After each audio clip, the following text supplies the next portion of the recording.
Bonjour, heureux de vous retrouver pour cette édition Marseille. Le groupe Hospitalité s'est réuni aujourd'hui dans l'établissement Imkaltoum. Alors c'est quoi le groupe Hospitalité? Eh bien, ce sont 4 établissements, un musulman, un israélite, un chrétien et un établissement public qui prônent le vivre ensemble.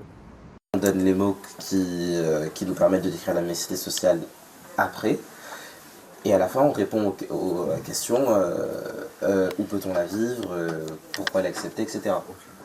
Définir la mixité sociale et les endroits où on la rencontre, un sujet digne d'un bac de philo. Et pourtant, ces élèves ont entre 14 et 15 ans. Ils viennent d'un lycée public ou privé, ils sont de confession juive, catholique, musulmane ou alors athée. Et c'est ensemble qu'ils planchent. On apprend, comme je l'ai dit, le regard des autres, ce qu'ils pensent, ce qu'ils croient, ce qu'ils font. Et c'est le but de cela, c'est découvrir, pas forcément comparer, mais mettre en valeur ce qu'on a en commun. Différents, mais pas tant que ça. C'est toute la pensée du réseau Hospitalité, créé après l'assassinat de Samuel Paty. 4 établissements secondaires marseillais ont décidé de réfléchir ensemble et de favoriser la rencontre entre des jeunes de confessions et de quartiers différents. Il y a 2 enseignements. Le premier, c'est que les élèves ne regardent pas les questions confessionnelles comme étant des barrières.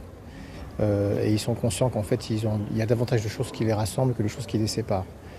La deuxième chose, c'est que par contre, le véritable clivage, il est plutôt social.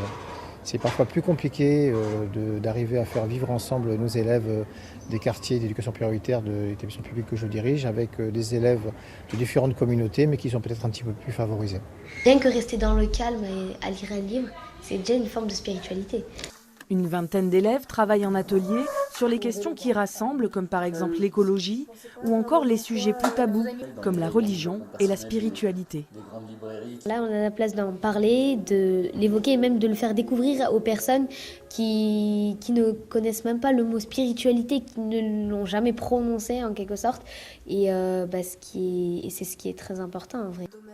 Se parler et s'écouter, c'est peut-être simplement la clé du vivre ensemble.